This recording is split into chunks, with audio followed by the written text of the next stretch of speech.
Welcome to QK news. ముందుగా headlines చూద్దాం. పెట్టుబడులకు అనుకూల రాష్ట్రంగా ఏపీని తీర్చిదిద్దామన్న చంద్రబాబు. 25.3% పెట్టుబడులు ఏపీకి వచ్చాయన్న సీఎం.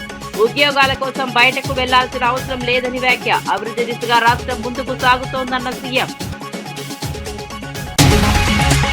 రాయలసీమ ప్రాజెక్టులపై రామ్ గోపాల్ రెడ్డి విమర్శలు. ప్రాజెక్టుల పేరుతో డ్రామాలు చేస్తున్నారన్న ఆరోపణ. రైతులకు నీరు అందించడంలో నిర్లక్ష్యమన్న వ్యాఖ్య. పెండింగ్ పనులు పూర్తి చేయాలని డిమాండ్.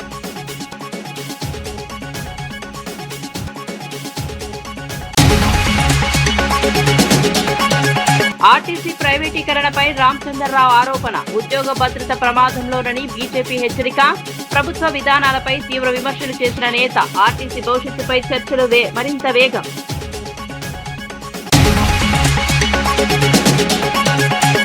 కాళేశ్వరం ప్రాజెక్టుపై చామల కీలక వ్యాఖ్యలు. ప్రాణహిత చేవెళ్లను కాళేశ్వరంగా మార్చారన్న ఆరోపణ. ప్రాజెక్టు రూపకల్పనపై ప్రశ్నలు లేవనెత్తిన ఎంపీ. ప్రజలకు నిజాలు తెలియాలన్న చామల వ్యాఖ్య.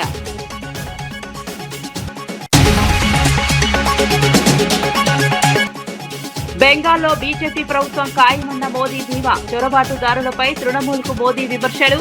సీఏఏ అమలు వేగవంతం చేస్తామని మోదీ హామీ. శరణార్థులకు పౌరసత్వం కల్పిస్తామని ప్రధాని ప్రకటన.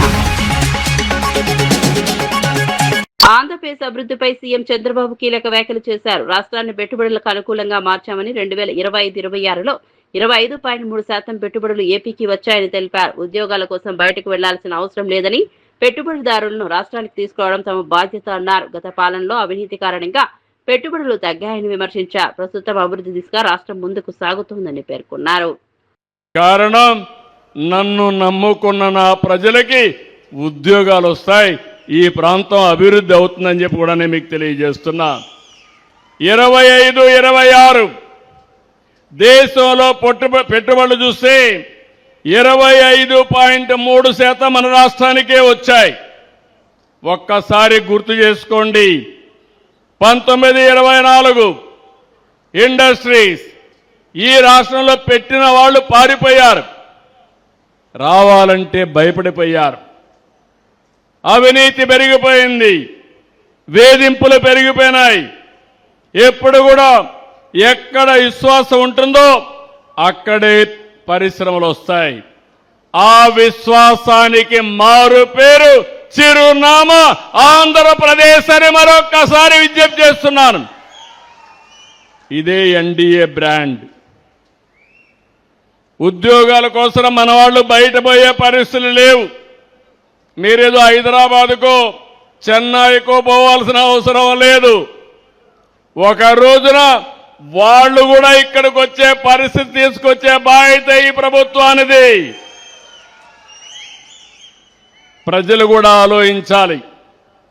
22 నెలల క్రితం ఉత్తరాంధ్రలో ఎటు చూసినా అభద్రత, భయం, ఆందోళన, మానసిక క్షోభ. 2024 మీరేసిన ఒక్క ఓటుతో మీ రాత మారిందా లేదా అని మిమ్మల్ని అడుగుతున్నా.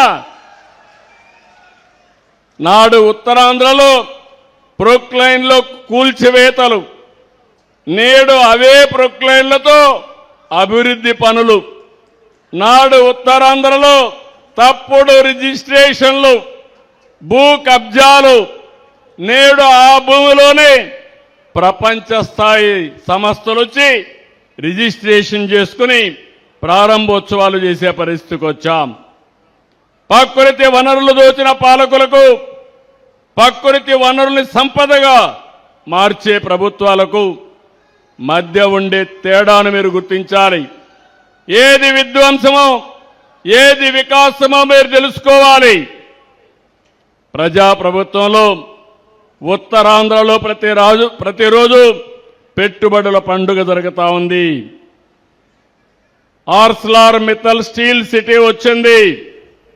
ఈరోజు న్యూ రెన్యూ వచ్చింది. రేపే ఈ నెల 28న విశాఖపట్నంలో $15 బిలియన్ పెట్టుబడితో అతి పెద్ద సంస్థ విశాఖపట్నానికి వస్తూ ఉంది. ఏ డేటా సెంటర్ వస్తుంది. భోగాపురం ఎయిర్పోర్టు జూలైలో ప్రధానమంత్రి గారు అడిగాం. జూలై మొదటి వారంలో ఇనాగరేట్ చేస్తున్నాం. పోర్ట్లు, ఎయిర్పోర్ట్లు, హైవేలు, సాగునీటి ప్రాజెక్టుల్ని పూర్తి చేస్తాం. నేను ఈ సభలో చెప్తున్నాను, ఇండస్ట్రీస్ వస్తున్నాయి. ఈ జూన్లోనే వర్షాలు పడతానే గోదావరి నీళ్లు ఉత్తరాంధ్ర సుజల స్రవంతి ద్వారా ఈ ప్రాంతానికి. పులివెందుల నియోజకవర్గంలో ఎత్తిపోతల పథకాలకు నీరు అందించాలని ఎంపీ అవినాష్ రెడ్డి అధికారులను కోరారు. ఆర్టీఓ కార్యాలయంలో విన్నవిస్తూ వేములు, లింగాల మండలాల్లో పరిస్థితి తీవ్రంగా ఉందని తెలిపారు. సాగునీరు లేక రైతులు ఇబ్బందులు పడుతున్నారని చెప్పారు. వెంటనే సమస్య పరిష్కరించకపోతే ఆందోళనకు దిగుతామని హెచ్చరించారు. రైతుల ప్రయోజనాలను దృష్టిలో ఉంచుకుని చర్యలు తీసుకోవాలని డిమాండ్ చేశారు.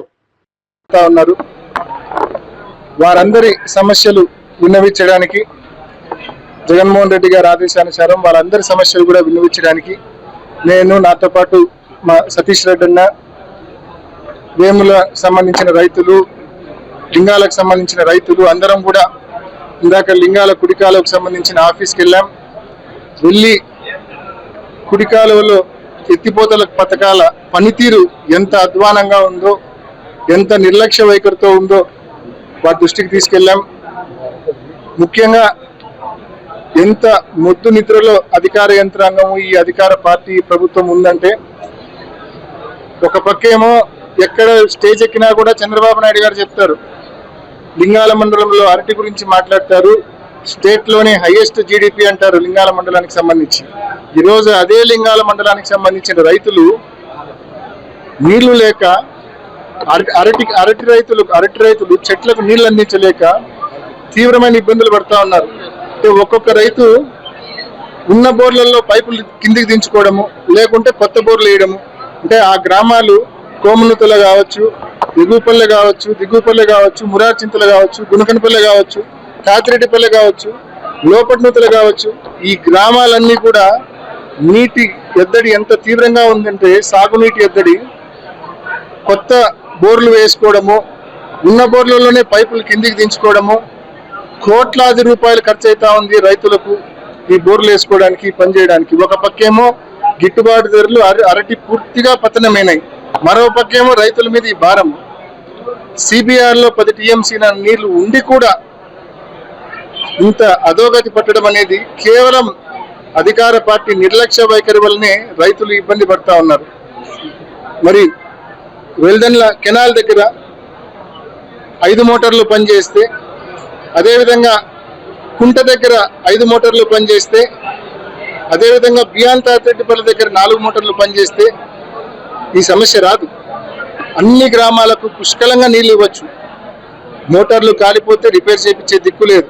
పోనీ మేము ముందుకు వచ్చి రిపేర్ చేపిస్తామంటే లేదు, అధికార పార్టీ వాళ్ళు పర్మిషన్ ఇవ్వాలా, వాళ్ళు చెప్తేనే రిపేర్ అంటారు. ట్రాన్స్ఫార్మర్లు కాలిపోతే రిపేర్లు చేయరు. మేము ముందుకు వచ్చి ట్రాన్స్ఫార్మర్లు పెడితే అధికార పార్టీ వాళ్ళు పర్మిషన్ ఇవ్వాలా, వాళ్ళు చెప్తేనే ట్రాన్స్ఫార్మర్. ఏందండి, నీళ్ల కాడ గాలి కాడ కూడా మీ చిల్లర రాజకీయం ఏందండి? అసలు బుద్ధుండే ఇటువంటి ఆలోచనలు, ఇటువంటి మాటలు మీరు మాట్లాడుతున్నారా? ఒకసారి ఆలోచన చేయండి.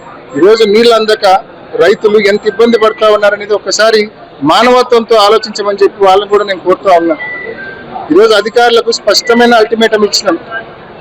బియాన్ తాతిరెడ్డిపల్లి దగ్గర, అదేవిధంగా వెల్దన్ల కుంట దగ్గర, వెల్దన్ల కెనాల్ దగ్గర 543 చొప్పున మోటార్లు, కెనాల్ దగ్గర 5, అదేవిధంగా కుంట దగ్గర 4, బియాన్ తాతిరెడ్డిపల్లి దగ్గర 3, 543 మోటార్స్ ఆడే విధంగా వచ్చే బేస్తవారం కల్లా చర్యలు తీసుకుంటామని చెప్పి అధికారులు మాకు హామీ ఇచ్చారు. అదేవిధంగా వేముల మండలానికి సంబంధించి భూమయ్యగారిపల్లె, రాచకుంటపల్లెకి కూడా, మరి రాచకుంటపల్లెకి నీళ్ళు ఇవ్వాలంటే భూమయ్యగారిపల్లె పంప్ హౌస్ లో 1 మోటార్ పనిచేయడంలా, అవి కూడా వారంలో రిపేర్ చేసి ఎత్తిపోతల పథకాలు ఆన్ చేస్తామని చెప్పినారు. ఈరోజు మొబ్బుచింతలపల్లె, కొట్టాల పరిస్థితి మరీ ఘోరం. ఆ రోజు మేము ఎన్నికల ముందు కొట్టాలకు కృష్ణా నీళ్ళు ఇవ్వాలా, కొట్టాలకు కృష్ణా నీళ్ళు ఇస్తే వాళ్ళ గ్రౌండ్ వాటర్ బాగా కంటామినేట్ అయింది, కృష్ణా నీళ్లు ఇచ్చి ఆ గ్రామంలో కంటామినేషన్ కొంచెమైనా తగ్గియాలని చెప్పి ఎన్నికల ముందు మొబ్బుచింతలపల్లెకు, కొట్టాలకు మేము కృష్ణా నీటిని ఇచ్చాం. ఈరోజు ఈ 2 సంవత్సరాలుగా ఈ కూటమి ప్రభుత్వం వచ్చాక ఆ 2 గ్రామాల్లో చెరువులను పూర్తిగా విస్మరించింది, నీళ్ళు ఇవ్వడంలో. సో ఈ చర్యలన్నీ కూడా ప్రభుత్వము అధికార యంత్రాంగము ముందుకు వచ్చి చేపట్టాలా. నిర్లక్ష్య వైఖరి వీడకపోతే మీరు ఇందాక మాకు చెప్పిన పనులు ఒక వారం లోపల, బేస్తవారం లోపల, నెక్స్ట్ థర్స్డే లోపల చేయకపోతే మే 1వ తేదీన రైతులందరం. అనంతపురం హనీ ట్రాప్ కేసులో పోలీసులు కీలక పురోగతి సాధించారు. 5 నిందితులను అరెస్ట్ చేసి 13 లక్షల నగదు, 2 కత్తులు, ప్రామిసరీ నోట్లు స్వాధీనం చేసుకున్నారు. వైఎస్ఆర్సీపీ మాజీ సర్పంచ్ నరేందర్ రెడ్డి ప్రధాన సూత్రధారిగా పోలీసులు భావిస్తున్నారు. రంగమ్మ, మల్లేశ్వరి తదితరులు డబ్బున్న వారిని ఉచ్చులో వేసి బెదిరింపులతో డబ్బులు వసూలు చేసినట్లు విచారణలో బయటపడింది. ఈ కేసు రాష్ట్ర వ్యాప్తంగా సంచలనం రేపుతోంది. పోలీసులు మరిన్ని వివరాలు సేకరిస్తున్నారు. ఇంట్రాగేషన్లో వీళ్ళు కలెక్ట్ చేసినట్టు తెలిసింది. దాంట్లో ఇప్పటి వరకు మేము ప్రెజెంట్ అయితే మేము వాళ్ళని అరెస్ట్ చేసే టైంకి 13 లక్షలు రికవరీ చూపిస్తున్నాము. తర్వాత వాళ్ళ బ్యాంక్ అకౌంట్స్ సీజర్స్, వాళ్ళ అసెట్స్ సీజర్స్కి అన్నిటికీ లెటర్స్ పెట్టినాము. తర్వాత కూడా వీళ్ళని పోలీస్ కస్టడీ తీసుకొని మిగతా ప్రాసెస్ అంతా కంప్లీట్ చేస్తాము. యాక్చువల్గా ఇది ఏం జరిగిందంటే ఇది ఒక 8 నెలల నుంచి 9 నెలలకు మన ఏరియాలో జరిగింది. ఈ రంగమ్మ నాయుడు మీద యాక్చువల్గా 20లోనే మన తిరుపతిలో ఒక ఫారెస్ట్ ఎంప్లాయీని ఈ విధంగా హనీ ట్రాప్ చేయడం జరిగింది. అప్పుడు కేసు కూడా రిజిస్టర్ చేసినారు. దీంట్లో ఉన్న ముద్దాయిలు దాంట్లో కూడా ఉన్నారు ఆ కాలంలో ఆ కేసులో. అప్పటి నుంచి స్టార్ట్ చేసినారు. కానీ మనకి ఇక్కడ వెలుగులోకి వచ్చింది వీళ్ళు స్టార్ట్ చేసింది గత 8-9 నెలల నుంచి స్టార్ట్ చేసినారు మన ఇంట్రాగేషన్లో. ఈ 8-9 నెలల్లో చాలామంది ఫోన్ నెంబర్లు కలెక్ట్ చేసుకునేది. ఆ ఫోన్ నెంబర్తో అంటే ఒక అమ్మాయి కాదు, వాళ్ళకి ఏమైనా తెలిసిన అమ్మాయితో మళ్ళీ ఫోన్ చేపించడము, ఈ విధంగా రూమ్లోకి తీసుకురావడము, వాళ్ళు నూడైన తర్వాత మళ్ళీ ఫొటోస్ వీడియోస్ తీయడము, ఒకడు భర్త మాదిరి ఒకడు అన్న మాదిరి ఈ విధంగా యాక్టింగ్ చేసుకుంటా రాజేష్ అనేటోడు, ప్రకాష్ అనేటోళ్ళు వీళ్ళిద్దరూ ఎక్కువగా ఈ విధంగా అన్న భర్త ఈ విధంగా వాళ్ళు యాక్టింగ్ చేస్తూ వాళ్ళని పంచాయతీ చేయడము, వాళ్ళ దగ్గర నుంచి ఈ విధంగా లక్షల రూపాయలు బ్లాక్మెయిల్ చేసి తీసుకోవడం జరిగింది. బీఆర్ఎస్ నాయకుడు మన్నె క్రిషాంక్ తన భార్యపై జరుగుతున్న దుష్ప్రచారంపై తీవ్రంగా స్పందించారు. ఆంధ్రప్రభ పేరుతో తప్పుడు వార్తలు ప్రచారం చేస్తున్న వారిపై విచారణ జరిపి చర్యలు తీసుకోవాలని డిమాండ్ చేశారు. తనపై రాజకీయంగా ఎదుర్కోవాల్సింది పోయి కుటుంబాన్ని లక్ష్యంగా చేసుకోవడం దుర్మార్గమని మండిపడ్డారు. మంత్రి సీతక్క అంగన్వాడీ టీచర్ల ఫోన్ స్కామ్ ను బయటపెట్టినందుకే తమపై కక్ష సాధిస్తున్నారని ఆరోపించారు. గాంధీ భవన్ లో కేంద్రంగా కాంగ్రెస్ నేతలు సోషల్ మీడియాలో వ్యక్తిగత దాడులు చేస్తున్నారని విమర్శించారు. నిజాలు బయటకు వస్తుందని చట్టపరంగా పోరాడతామని స్పష్టం చేశారు. వాళ్ళందరూ ఈ మొత్తం ఫ్యాక్టరీ కాంగ్రెస్ పార్టీ నడిపిస్తున్న ఫ్యాక్టరీ కుటుంబ సభ్యులను కూడా లాగేదైతే చిల్లర రాజకీయాలు చేస్తున్నారో దీన్ని మానుకోవాల్సిందిగా మేము హెచ్చరిస్తున్నాం. పొంగులేటి శ్రీనివాస్ రెడ్డి గారి రాఘవ కన్స్ట్రక్షన్స్ అక్రమ మైనింగ్ ని ప్రశ్నించడం నేరమా? అంగన్వాడీ టీచర్లకు పంపిణీ చేస్తున్న స్మార్ట్ మొబైల్ ఫోన్స్ ఏదైతే కాంట్రాక్ట్ ఉందో అందులో 30 కోట్ల ముడుపులు వాటిని ప్రశ్నించడం, మరి సీతక్క గారిని మేము దాని మీద సమాధానం చెప్పాలి, సిబిఐ ఎంక్వైరీ విచారణ చేపట్టాలని కోరడం నేరమా? ఇవాళ మేము కాంగ్రెస్ ప్రభుత్వాన్ని ప్రజాస్వామికంగా ప్రశ్నలు అడుగుతున్నాం. వాళ్ళు చేస్తున్న కుంభకోణాలు కానివ్వండి వారిని నిలదీస్తున్నాం. కానీ దానికి సమాధానాలు చెప్పకుండా ఇవాళ గాంధీ భవన్ కేంద్రంగా కాంగ్రెస్ నాయకులు వ్యక్తిగతంగా మా మీద దుష్ప్రచారం చేస్తున్నారు. కాంగ్రెస్ నాయకులు ఇవాళ వాళ్ళ సోషల్ మీడియాలో మా కుటుంబ సభ్యులు, మా సతీమణి ఫోటోని పెట్టి ఆంధ్రప్రభ అని ఒక తప్పుడు న్యూస్ని క్రియేట్ చేసి, తప్పుడు న్యూస్ ఎందుకంటే ఇవాళటి ఆంధ్రప్రభ మెయిన్ పేపర్లోనే స్పష్టంగా వచ్చింది. ఇది పేపర్ 6వ page state. PC Ghosh commission నివేదికపై హైకోర్టు తీర్పు రేవంత్ రెడ్డి ప్రభుత్వానికి చెంపపెట్టుగా మారిందని జీవన్ రెడ్డి వ్యాఖ్యానించారు. కేసీఆర్, హరీష్ రావును దోషులుగా చూపించే కుట్రలు జరిగాయని ఆరోపించారు. కమిషన్ వేదిక ఆధారంగా ఎవరిపైనా చర్యలు తీసుకోవద్దని కోర్టు స్పష్టం చేసిందని తెలిపారు. కాంగ్రెస్ ప్రభుత్వం ఈర్ష్య, ద్వేషంతో వ్యవహరించిందని అన్నారు. కేసీఆర్ పాలన మెరుగ్గా ఉందని పేర్కొన్నారు. కమిషన్ నివేదిక ఏదైతుందో నువ్వు ఏ కుట్రతోనైతే ఆనాటి ప్రభుత్వ కేసీఆర్ గారికి, హరీష్ రావు గారికి కానీ మీరు సంబంధిత అధికారులకు ఒక విధమైనటువంటి ఒక దోషుల చిత్రీకరించాలని ప్రయత్నం చేసినావు. ఇలా హైకోర్టు రాష్ట్ర అత్యున్నతమైన న్యాయస్థానం ఇలా పీసీ ఘోష్ కమిషన్ నివేదిక ఆధారంగా మీరు ఏ విధమైన చర్యలు చేపట్టడానికి అవకాశం లేదు స్పష్టంగా పేర్కొన్నది. పీసీ ఘోష్ కమిషన్ నివేదిక ఆధారంగా కాళేశ్వరం ప్రాజెక్టు సంబంధించి మీరు ఎవరి మీద ఏ విధమైనటువంటి ఒక చర్యలు చేపట్టే అవకాశం లేదు. అంటే ఏ విధమైన నేర ఆధారితమైనటువంటి యొక్క ఆధారాలు అందులో లేవు. ఏ విధమైన నేర ఆధారితమైన ఆధారాలు అందులో లేవు. అంత స్పష్టంగా పేర్కొందని చెప్పి అంత స్పష్టంగా పేర్పడికి ఏదైతుందో కళలో కేసీఆర్ కనబడతాడు రేవంత్ రెడ్డికి. రేవంత్ రెడ్డి గారికి కళలో ఎవరు కనబడతారు? కేసీఆర్ కనబడతారు. అబ్బా కొడుక మళ్ళీ కేసీఆర్ వచ్చా, మళ్ళీ కేసీఆర్ వచ్చా. నువ్వు సకనుడు మీద అంత తొందరగా కేసీఆర్ గుర్తుకొస్తాడా? ఏదైనా ఇప్పుడు అన్నాడు దశాబ్ద కాలం తర్వాత ఇంకా మెరుగైన పాలన మేమందరం కూడా ఉన్నాం. వీళ్ళు కేసీఆర్ గారు 2 పర్యాయాలు ముఖ్యమంత్రి ఏదైతుందో ఈ రాష్ట్రాన్ని జాతీయ స్థాయిలో అంతర్జాతీయ స్థాయిలో నిలబెట్టడం జరిగిందో ఇంతకంటే మెరుగైతే బాగుంటుంది. ఇప్పటికే నేడు పీసీ ఘోష్ కమిషన్ నివేదిక చెల్లుబాటు కాదు, దాని ఆధారంగా ఏ విధంగా చర్యలు తీసుకోవడం సాధ్యం కాదు. హైకోర్టు సుస్పష్టంగా పేర్కొని చెప్పంటారు. మీ శాపనార్థాలు ఏదైతుందో మీ కుతంత్రాలకు ఏదైతుందో తెరబడ్డది. కాళేశ్వరం ప్రాజెక్టుపై ఎంపీ చామల కిరణ్ కుమార్ రెడ్డి కీలక వ్యాఖ్యలు చేశారు. అసలు ఇది ప్రాణహిత చేవల ప్రాజెక్టుగా కాంగ్రెస్ హయాంలో రూపొందించబడిందని గుర్తు చేశారు. కేసీఆర్ దీన్ని హైజాక్ చేసి కాళేశ్వరంగా మార్చారని ఆరోపించారు. ప్రాజెక్టు రూపకల్పనలో సరైన ప్రణాళిక లేకుండా నిర్ణయాలు తీసుకున్నారని విమర్శించారు. భారీ వ్యయంతో నిర్మించిన ఈ ప్రాజెక్టుపై ఇప్పుడు అనేక ప్రశ్నలు తలెత్తుతున్నాయని అన్నారు. ప్రజలకు నిజాలు తెలియాల్సిన అవసరం ఉందన్నారు. దీన్ని హైజాక్ చేసి ఏదో రాత్రిపూట ఫామ్ హౌస్ లో వండుకొని ఏదో చంద్రుని చూసుకుంటామన్నాడో చుక్కలు చూసుకుంటామన్నాడో కానీ ఏదో ఉపాయం వచ్చింది.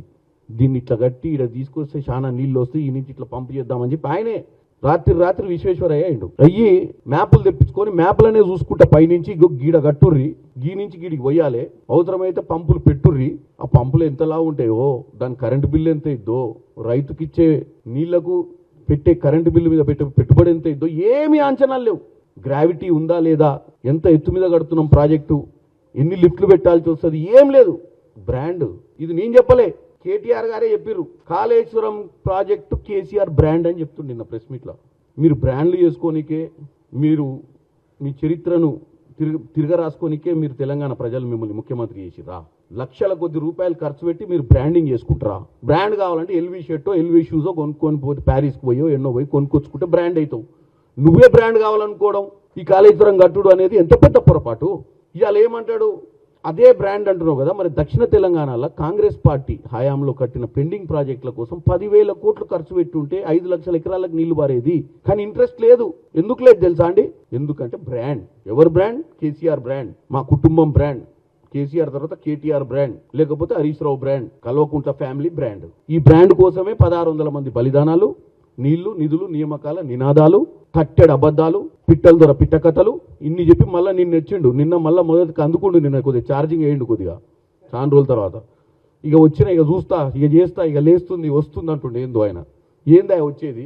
మొత్తం సచ్చేదాకా దీన్ని చంపిపోతుంది తెలంగాణ. 8 లక్షల కోట్లు అప్పు చేసి ఇక నువ్వు వచ్చేదేంది, అది లేచేదేంది, నేమట్టు వచ్చేదేంది. ఇక నువ్వు లేచినావు కదా, నీకు నిన్నమన్న ఆరోగ్యమైన కుదుట పడ్డట్టుంది. ఇక నీకు మూమెంట్ రాగానే అందరికి మూమెంట్ రావాలని నువ్వు వచ్చాడు చౌరస్తాల జీవన్. అనంతపురంలో ఈ నెల 26న నిర్వహించే బీసీ గలం సభను విజయవంతం చేయాలని వైఎస్ఆర్సీపీ నాయకులు పిలుపునిచ్చారు. బీసీలకు ఇచ్చిన హామీలను కూటమి ప్రభుత్వం విస్మరించిందని విమర్శించారు.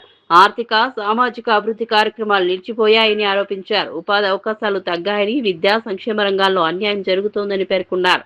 బీసీ వర్గాల సమస్యలను ఈ సభలో ప్రస్తావించి ప్రభుత్వ వైఫల్యాలను ఎండగడతామని తెలిపారు. రాష్ట్ర వ్యాప్తంగా ప్రజలు పాల్గొనాలని కోరారు.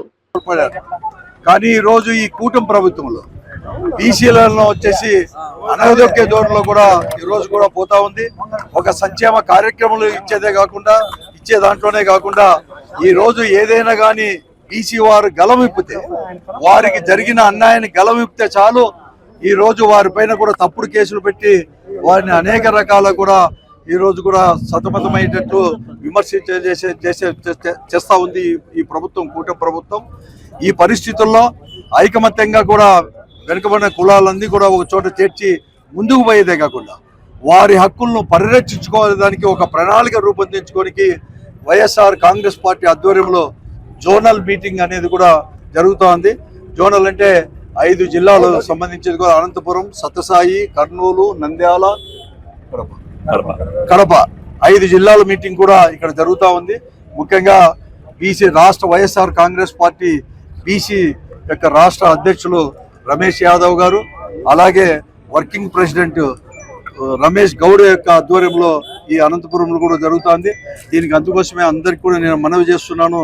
ముఖ్యంగా అనంతపురం జిల్లాలో ఉన్న అందరూ కూడా వెనుకబడిన కులాల వారు, నాయకులు, కార్యకర్తలు పెద్ద ఎత్తున రేపు 26వ తేదీ లలిత పరిషత్తులో 10 గంటలకు జరిగే ఈ సమావేశానికి ప్రతి ఒక్కరు కూడా వచ్చి ఆ సమీక్షలో కూడా పాల్గొని వారి యొక్క విలువైన సూచనలు కూడా ఇవ్వాలని చెప్పేసి కూడా వైఎస్ఆర్ కాంగ్రెస్ పార్టీ తరఫున మేము అభ్యర్థిస్తున్నాం. మరీ ముఖ్యంగా సమన్వయకర్తలు, ఈ అనంతపురం జిల్లా పార్టీ యొక్క సమన్వయకర్తలు, అసెంబ్లీ సమన్వయకర్తలు అందరినీ కూడా దీంట్లో కూడా దాన్ని జయప్రదం చేసే దాంట్లో పెద్ద ఎత్తున కూడా శ్రద్ధ వహించాలని చెప్పేసి వారందరినీ కూడా నేను మనవి చేస్తున్నాను. ఈ నెల 26వ తేదీ నుండి రాష్ట్ర వ్యాప్తంగా కూడా ఆర్టీసీని ప్రైవేటీకరించే యత్నం జరుగుతోందని బీజేపీ రాష్ట్ర అధ్యక్షుడు రామచంద్రరావు ఆరోపించారు. ఈ నిర్ణయం అమలు అయితే ప్రజా రవాణా వ్యవస్థపై తీవ్ర ప్రభావం పడుతుందని హెచ్చరించారు. కార్మికుల ఉద్యోగ భద్రత కూడా ప్రమాదంలో బయటపడుతుందని పేర్కొన్నారు. ప్రభుత్వ విధానాలపై తీవ్ర విమర్శలు చేశారు. ఈ వ్యాఖ్యలతో రాష్ట్రంలో రాజకీయంగా చర్చలు వేడెక్కాయి.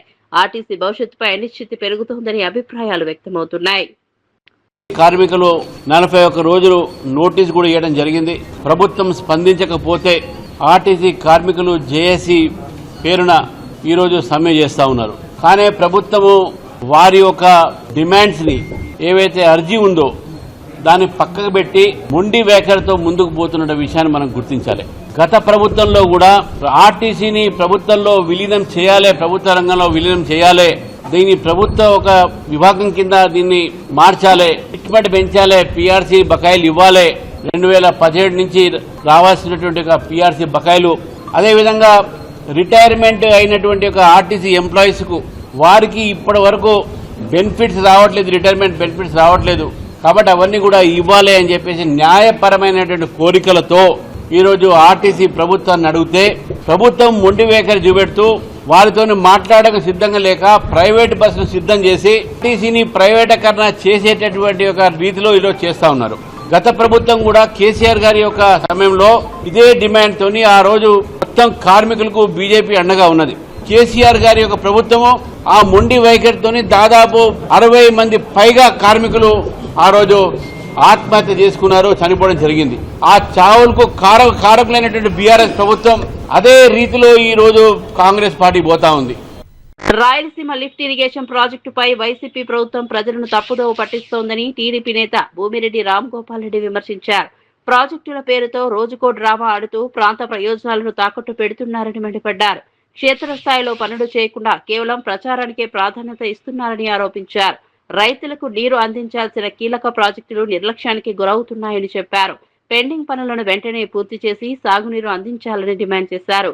రైతుల సమస్యలను రాజకీయంగా కాకుండా పరిష్కరించాలని సూచించారు. చంద్రబాబు నాయుడు గారు కాదు, 2019-24 మధ్య కాలంలో రాయలసీమ ప్రాంతానికి చేసిన అన్యాయాన్ని ఎందుకు కానీ మీరు న్యాయం చేయలేదని చెప్పి జగన్మోహన్ రెడ్డి గారిని ప్రశ్నించాలని చెప్పి నేను మీ అందరికి కూడా డిమాండ్ చేస్తున్నా.